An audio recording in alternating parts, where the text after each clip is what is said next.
നമ്മുടെ രാജ്യത്തിപ്പോൾ പ്രസൻ്റ്ലി നടക്കുന്ന ഏറ്റവും വലിയ ഇഷ്യൂ ആണ് നീറ്റുമായി ബന്ധപ്പെട്ട കാര്യങ്ങൾ.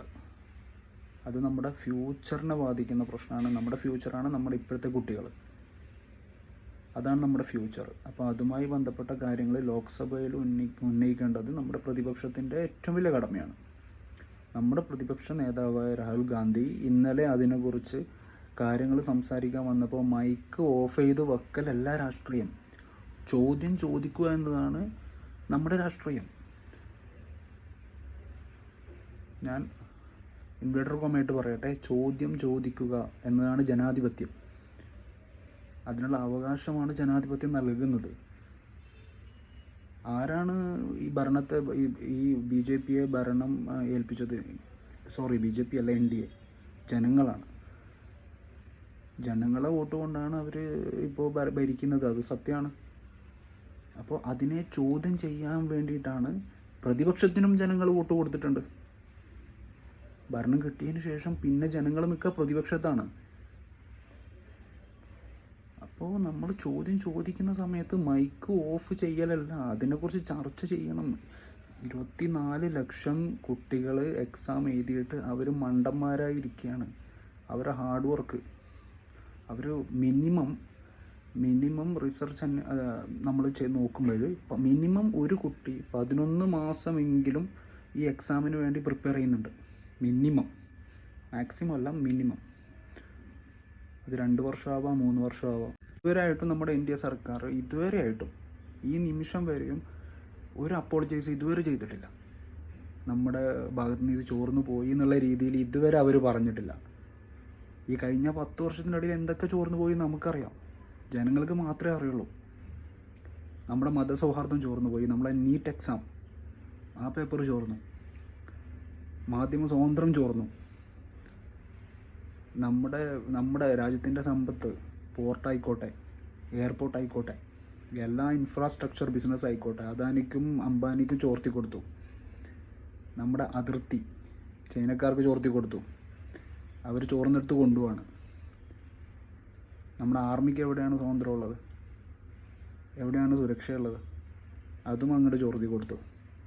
അതുകൊണ്ട് തന്നെ നിർബന്ധമായും നമ്മൾ ഈ നീറ്റ് എക്സാം റദ്ദാക്കി, ഈ കഴിഞ്ഞ നീറ്റ് എക്സാം റദ്ദാക്കിയിട്ട് എക്സാം നടത്തുകയും, ഇതുവരെ നമ്മുടെ കേന്ദ്ര ഗവൺമെൻറ് അത് പ്രഖ്യാപിച്ചിട്ടില്ല എക്സാം നടത്തുന്നു.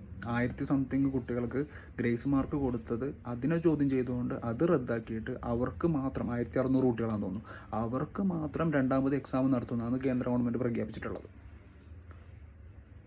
തീർച്ചയായും ഇത് മൊത്തത്തിലുള്ള സ്കാം ആയതുകൊണ്ട് തന്നെ രണ്ടാമത് എക്സാം നടത്തുക തന്നെ വേണം.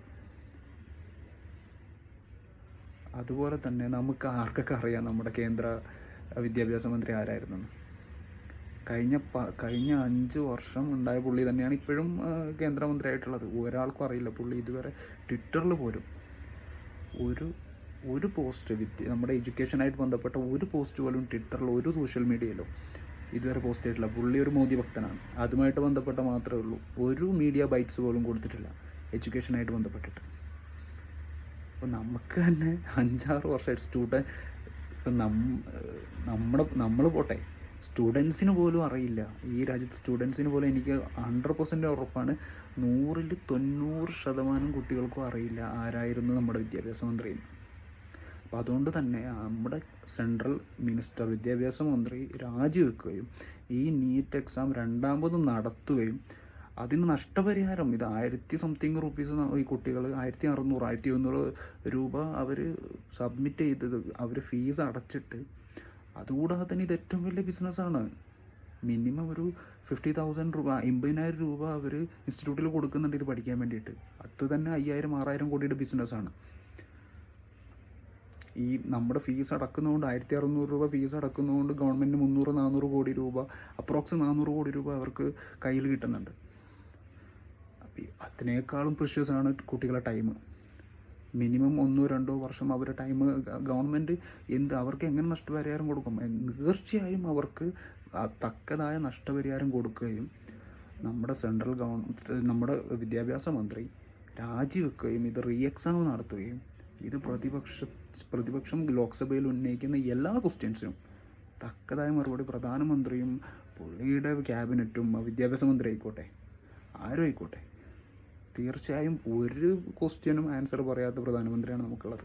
ഇതിനെങ്കിലും കുട്ടികളെ കാര്യമായതുകൊണ്ട് ഇതിനെങ്കിലും പ്രധാനമന്ത്രി മറുപടി പറയുമെന്നാണ് നമ്മുടെ വിശ്വാസം. അതിനു വേണ്ടി കുട്ടികൾ, നമ്മുടെ സ്റ്റുഡൻസ് തെരുവിൽ ഇറങ്ങുക തന്നെ വേണം, അതിനു വേണ്ടി പ്രവർത്തിക്കുകയും വേണം. ഈ 10 വർഷം ഗവൺമെൻറ്റിനെ വിട്ട പോലെ ഇനി ഒരിക്കലും വിടരുത്. നമുക്ക് തക്കതായ അത്രയും സ്ട്രോങ് ആയിട്ടുള്ള പ്രതിപക്ഷമുണ്ട്. അവരുടെ കൂടെ ജനങ്ങൾ നിന്നുകൊണ്ട്, പ്രതിപക്ഷവും ജനങ്ങളും ഒന്നിച്ച് നിന്നുകൊണ്ട് ഇതിന് തക്കതായ രീതിയിലുള്ള മറുപടി ഗവൺമെൻറ് തിരിച്ചു വാങ്ങുക തന്നെ വേണം. Thank you.